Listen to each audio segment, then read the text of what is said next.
because it was made to be a love letter to why you love Magic the Gathering, starts at the last step of Magic the Gathering. It starts fundamentally at the point where you have all your game pieces, where you are able to cycle them, where you're able to move them the way you want, where you are able to play. The meta narrative of Yu-Gi-Oh! Is playing the goddamn game. Fucking love this. So this video from the Jockey Show explains Yu-Gi-Oh! In a way I haven't seen being talked about before, but it kinda captures the essence of the game, and why I'm sure a lot of people appreciate this card game compared to a lot of other ones. In the video, he makes a few points that I've never really thought about, and also what makes Yu-Gi-Oh! Unique compared to other card games. I greatly invite you to watch the original video, it's a very good video. But to quickly and loosely summarize, here are a few of his points. First of all, he talks about a meta-narrative. In other TCGs such as Pokemon and Magic, you're playing a character. In Magic, you're a planeswalker, casting powerful spells. In Pokemon, you're a Pokemon trainer, of course, capturing and battling creatures on your journey.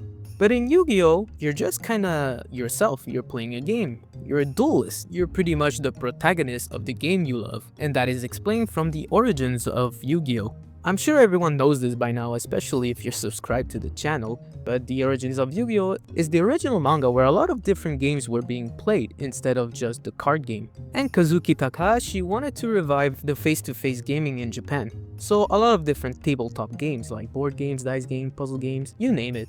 And that's why you see a lot of different games in the original manga. Kazuki Takahashi loved many different games, and Duel Monster was just a stroke of luck and became the most popular thing in his manga. And so the Jockey Show's conclusion about this is that in the end, Yu-Gi-Oh! As a TCG is not just a card game, it's a celebration of games, which coincides with the original intent of Kazuki Takahashi. And so in his manga, Kazuki Takahashi wanted to capture the feeling of playing an intense, high-stakes game.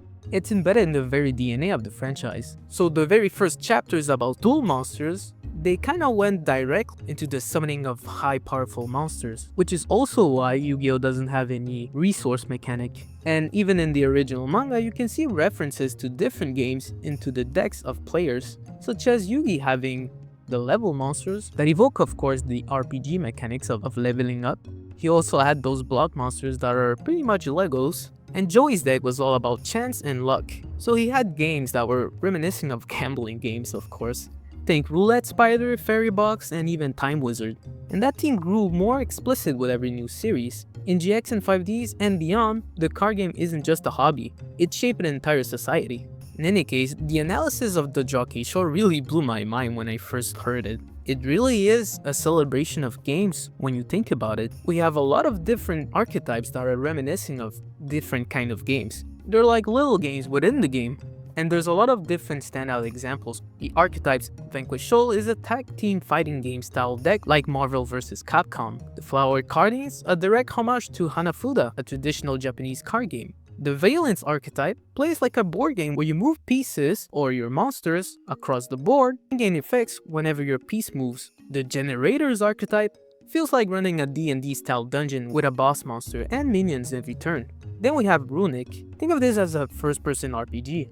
And Runic Fountain really looks just like a save point. We also have the TCG exclusive archetype Ashen, which is a clear nod to the Soul series. All of these archetypes play very differently from each other. In Yu-Gi-Oh! The archetypes are the themes turned into mechanics instead of the other way around. And furthermore, the lore of the cards are not written in the card text, since there's not a lot of space, but it uses the gameplay to provide what they represent. Think Nouvelles, a culinary themed ritual deck where you prepare meals throughout a chain of monster tributes, going from appetizer to dessert. We have Nemlaria, a dream world created by a sleeping girl, and you manipulate banished cards as if navigating through surreal subconscious terrain.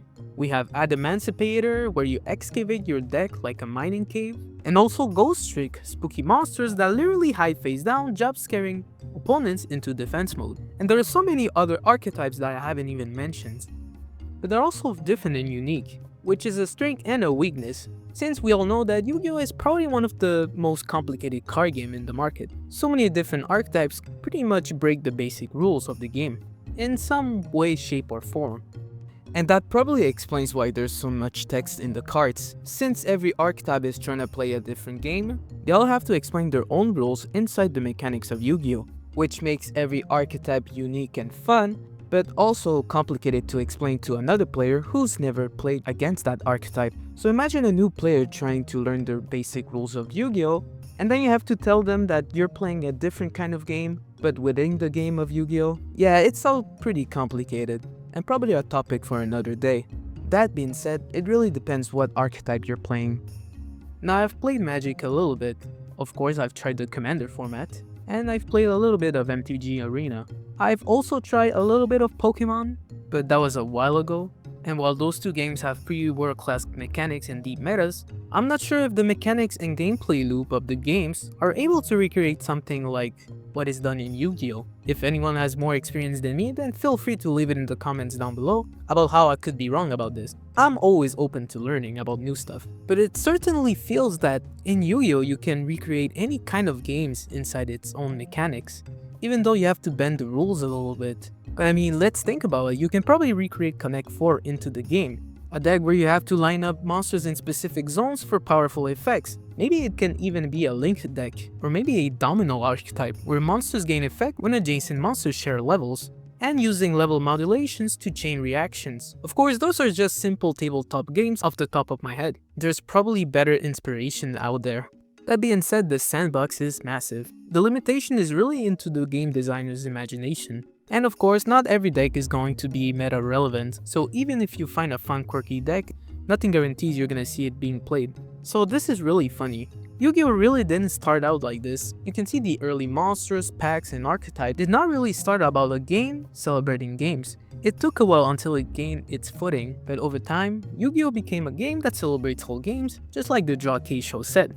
The evolution, whether intentional or emergent, makes the title Yu-Gi-Oh!, which means King of Games, deeply fitting. It seems like the game ended up being what Kazuki Takahashi intended with his manga. A love letter to games, and the TCG seems to be able to do that in many different ways. And they're able to continue the legacy he left for everyone to enjoy and remind us why we enjoy playing games. Alright, so that's it for my little discussion video. Special thanks to the Jockey Show who really opened my mind about this. I've gained a different perspective, especially from someone outside the Yu-Gi-Oh! Community. It makes me enjoy Yu-Gi-Oh! Even more than before. So I'd like to hear you guys' opinion about this too. Do you feel like Yu-Gi-Oh! Is a celebration of games? Or do you just not see it? And do other card games do something similar? Or maybe even better?